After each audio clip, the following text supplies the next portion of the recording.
Hello नमस्कार दोस्तों, बहुत बहुत स्वागत है आपका जॉर्ज गाई के इस बिल्कुल ब्रांड न्यू वीडियो में। सो आज हम सबसे पहले बात करते हैं बिग बॉस और लव कटारिया के एलिमिनेशन के बारे में। यस, आपने बिल्कुल सही सुना, एक गलती की वजह से लव कटारिया बिग बॉस से बाहर जा सकते थे। हुआ क्या है कि अगर आप बिग बॉस देखते हैं तो आपको पता होगा कि इस सीजन में एक बाहर वाला का कंसेप्ट रखा गया है और बाहर वाले को कुछ पावर दिए जाते हैं, बट उसके बदले उस बाहर वाला को करना होता है कि जो भी उसको चीजें बाहर से बताई जाती है उन सब चीजों को सीक्रेट रखना होता है और बाकी घर वालों को नहीं बताना होता है कि मैं ही बाहर वाला हूँ। सो इसी को लेकर हुआ क्या है कि उस घर के अंदर एक कंटेस्टेंट है विशाल पांडे, जो कि लव कटारिया के बहुत अच्छे दोस्त नजर आ रहे हैं। उन्होंने ही ऐसा गेस कर लिया था कि बाहर वाला लव कटारिया ही है, जिसकी वजह से हुआ क्या कि लव कटारिया से जाके पूछे थे कि तू ही बाहर वाला है, जिस पे लव कटारिया बोले थे कि नहीं, मैं बाहर वाला नहीं हूँ। बट इसके बावजूद भी बिग बॉस को लगा है कि लव कटारिया ये बाहर वाला का जो सीन है इसको सीक्रेट रखने में फेल हो गया है। इसी की वजह से बिग बॉस लव कटारिया को बोले हैं कि आप बाहर वाले पद से हटाए जाते हैं और साथ ही साथ आपको इविक्ट भी किया जाता है, बट आपको बचाया जा सकता है। जिसके लिए बाहर ऑडियंस के लिए एक वोटिंग पोल रखे थे कि आप लव कटारिया को इस घर में रखना चाहते हैं कि नहीं। जिसके बाद देखा गया कि बहुत सारे यूट्यूबर जैसे कि एलबी साधव, रजत दलाल, UK07 राइडर, पूरब जाइंट और भी बहुत सारे लोग लव कटारिया को सेव करने के लिए अपील किए और इसके परिणाम स्वरूप लव कटारिया को सेव कर लिया गया है और वो अभी बिग बॉस घर के अंदर फिर से वापस आ चुके हैं और इसके बाद उन्हें फिर से बाहर वाला का पावर दे दिया गया है। ऑल्सो इसी बीच देखा गया है कि लव कटारिया का अरमान मलिक के साथ में थोड़ा सा बहस हो गया है इस चीज को लेकर। जब बिग बॉस घर वालों से पूछ रहे थे कि क्या आप लव कटारिया को इस घर में रखना चाहते हैं या बाहर निकालना, जिसमें देखा गया था कि अरमान मलिक लव कटारिया को बाहर निकालने के लिए वोट किए थे और बोले थे कि अगर इसने रूल ब्रेक किया है तो इसको बाहर जाना चाहिए। यही बात लव कटारिया को बहुत खराब लगी क्योंकि वो एक्सपेक्ट कर रहे थे कि अरमान मलिक उनको घर में रखने के लिए वोट करेंगे, बट ऐसा हुआ नहीं। और इसी के बाद अरमान मलिक और लव कटारिया में थोड़ा बहस देखने को मिला है। ऑल्सो आपको पता होगा कि अभी से 2-3 दिन पहले अरमान मलिक विशाल पांडे को थप्पड़ मार दिए थे और जैसा कि आपको पता है कि बिग बॉस में ये रूल है कि कोई भी फिजिकल होगा तो उसको घर से बाहर किया जाएगा, बट इसका रिजल्ट ये है कि अरमान मलिक को बिग बॉस घर से बाहर नहीं निकाला गया है, बल्कि एक स्पेशल केस का नाम देके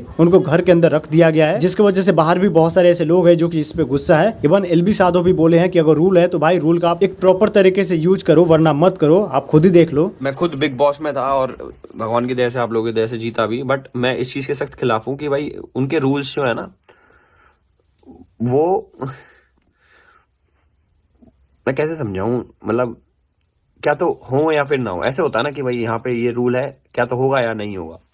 रूल है कि अगर किसी ने फिजिकल हुआ तो उसको निकाल देंगे, बट पता नहीं भाई, मैं तो देखो किसी की खिलाफत नहीं कर रहा, मैं वैसे बोल रहा हूँ कि मे भी उनको पोटेंशियल दिखता है, उनको भी अपना शो चलाना है, हाइप चलानी है, ये सारी चीजें करनी है, बट जो विशाल के साथ हुआ it's very wrong, to be very honest. Okay, next बात करते हैं एलबी साधो वर्सेस ध्रुव राठी के कंट्रोवर्सी के बारे में। तो एक बार फिर से ध्रुव राठी एलबी साधो को रोस्ट कर दिए हैं, जिसमें वो एलबी साधो के ध्रुव राठी के ऊपर लगाए जितने भी एलिगेशन वगैरह थे उन सब का काउंटर रिप्लाई किए हैं, जिनमें से कुछ पॉइंट से लोग सेटिस्फाई है तो कुछ पॉइंट से नहीं है। ऑल्सो एलबी साधो को भी देखा गया कि बहुत सारी चीजें बोले हैं, तो उसका एक छोटा सा क्लिप आपको दिखा देते हैं। लेकिन एल्विश जैसे सत्ता के चाटुकार का मुंह बिल्कुल बंद था मणिपुर जैसे इशू पर, और फिर कहता है कि मैं तो बड़ा नेशनलिस्ट हूँ। हम तो भैया देश प्रेमी है खूब, अब हमें कुछ भी कह लो देश प्रेम हमारे अंदर भरा है, यहाँ पूरे शरीर में देश प्रेम भरा है। कुछ शर्म आती है तुझे या नहीं? रिसेंटली तुझसे नीट एग्जाम के बारे में पूछा गया तो तेरे मुंह में छाले पड़ गए, दांत दिखाकर हंसने लगा।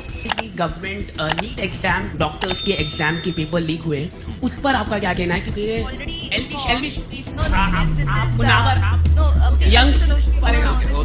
और तू चाहता है कि बाकी लोग भी तेरी तरह किसी सोशियो पॉलिटिकल इश्यूज पर बोले ही ना कुछ? क्या तू अपने फैंस और व्यूअर्स को बिल्कुल ही बेवकूफ मानता है कि कुछ भी बचकाना बात वो हजम कर लेंगे? अब जैसे यहाँ पे ध्रुव राठी बोले हैं कि एलबी साधव IIT नीट के लिए कोई भी आवाज नहीं उठाए थे, बट ऐसा नहीं है। इसके बाद देखा जा रहा है कि एलबी साधव और एलबी साधव के फैंस है जो कि ध्रुव राठी के इस चीज के रिप्लाई में एक एलबी साधव का ट्वीट शेयर कर रहे हैं, जिसमें साफ साफ लिखा गया है कि इस चीज पे, यानी कि IIT नीट के स्कैम पे बातचीत या इन्वेस्टिगेशन होनी चाहिए। इस तरीके से ध्रुव राठी के बहुत सारे अलग अलग पॉइंट्स को उठा के उसका काउंटर रिप्लाई एलबी साधव के फैंस की तरफ से या उनके सपोर्टर्स की तरफ से किया जा रहा है। यहाँ तक कि एलबी साधव ध्रुव राठी के आदिल अमन वाली बात पे भी रिप्लाई किए हैं, जिसमें ध्रुव राठी आदिल अमन को लेकर कुछ ये बोले हैं। खुद ही इतना बेवकूफ है क्योंकि इसने ये भी नहीं नोटिस किया कि ये वाला जो आदिल अमन था जो मेरे फेसबुक ग्रुप में था, उसके नाम की स्पेलिंग अलग थी और इस वाले आदिल अमन के नाम की स्पेलिंग अलग है। ये नहीं सोचा इसने कि सेम इंसान कैसे हो सकते हैं। ये जो इसी के रिप्लाई में एलबी साधव लिखे हैं कि ध्रुव भाई, नाम की स्पेलिंग चेंज करने से शकल चेंज नहीं होती है, आदिल लिखो या आदिल, बंदा सेम ही है। नाइस ट्राई ध्रुव भाई, तुम्हारे नाम की स्पेलिंग कितना भी चेंज करो, रहोगे जर्मन शेफर्ड ही। ओके, नेक्स्ट बात करते हैं कैरी मिनाटी और एजाज खान के बारे में। तो इनका एक बहुत ही शॉकिंग वीडियो आउट हो रहा है,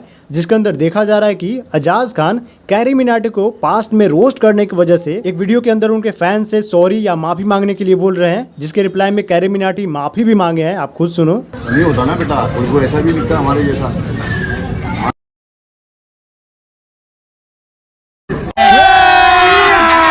अभी मजा आएगा ना भिड़ो। ये कैरी है, कैरी मेरे को रोस्ट किया था, सॉरी बोल दे मेरे फैन लोग।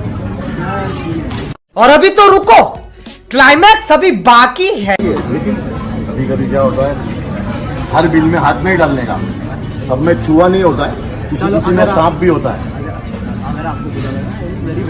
बस शाबाश। अब इसके बाद बहुत सारे ऐसे लोग हैं जो कि बोल रहे हैं कि कैरी मिनाटी डर गए, बट बहुत सारे ऐसे लोग हैं जो कि बोल रहे हैं कि भाई यहाँ पे कैरी मिनाटी ने मैच्योरिटी दिखाई है। कुछ लोग ये बोल रहे हैं कि अगर यहाँ पे कैरी मिनाटी की जगह पे एलबी शादो होता तो कुछ और ही बात होती। ओके, नेक्स्ट बात करते हैं क्रेजी दीप वर्सेस अनुराग डोभाल के कंट्रोवर्सी के बारे में। सो बेसिकली अभी 2 दिन पहले अनुराग डोभाल अपने इंस्टा पे एक स्टोरी पोस्ट किए थे जिसमें वो लीगल नोटिस की बात कर रहे थे। आप देखो यार, ऑनलाइन फेक कंट्रोवर्सीज करने वाले बहुत लोग मिलेंगे, ऑनलाइन गैंगस्टर बनने वाले भी लोग बहुत मिलेंगे, बट जब ये लीगल एक्शन होता है ना, अच्छे अच्छे लोग सॉरी बोल देते हैं।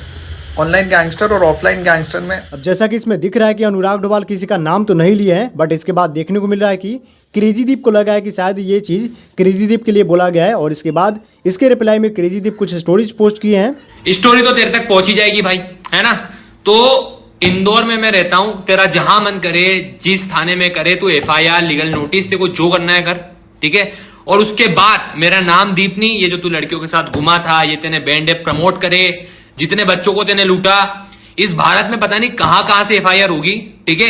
फिर तू सॉरी ना बोले अगर इंस्टाग्राम स्टोरी पे, या फिर एक भी ऐसा बैंड प्रमोट करके दिखा दे तो फिर मैं मान जाऊं तेरे को, ठीक है। तो अब तेरे को जो करना है, 1 विकेट डाउन 2 विकेट डाउन कर ले भाई। पहले खुद झूठ बोलो, है ना, खुद की इमेज जोकर वाली बना दो, ऑडियंस के साथ झूठ बोल के जब पकड़ा जाओ, लोग जोकर बोले तो फिर बोलो अरे डिफेमेशन केस करो इस पे। अरे कर दे भाई, जा।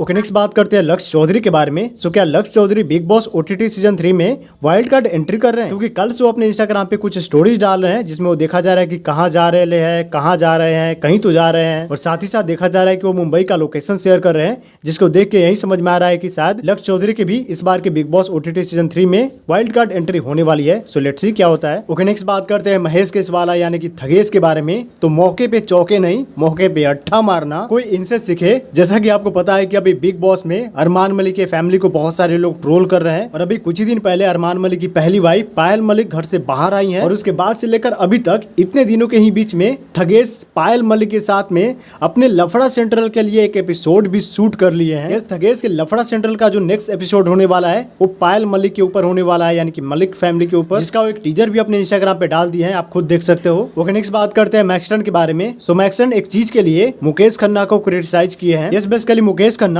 कल की 2898 एडी मूवी के लिए एक बयान दिए हैं जिसमें वो बोले हैं कि ये मूवी इंटेलिजेंट पीपल के लिए बनी है, यानी कि जो तेज लोग हैं, तेज दिमाग के हैं, उन लोगों के लिए बना है। ये ओडिशा बिहार जैसे ऑडियंस के लिए नहीं बना है, वो लोग नहीं समझ पाएंगे। सो इसी चीज को क्रिटिसाइज करते हुए मैक्सटन ने एक ट्वीट किया है जिसमें लिखे हैं कि अबे इस बुढ़े शक्तिमान को बताओ, कल की एक बिलो एवरेज मूवी है बस। तो आज के वीडियो में बस इतना ही। आशा करते हैं कि आपको वीडियो पसंद आया होगा, तो वीडियो को लाइक कर देना और ऐसे ही अपडेट पाते रहने के लिए चैनल को भी सब्सक्राइब करके बेल आइकन कॉल पे सेट कर देना। मिलते हैं नेक्स्ट वीडियो में, बाय बाय।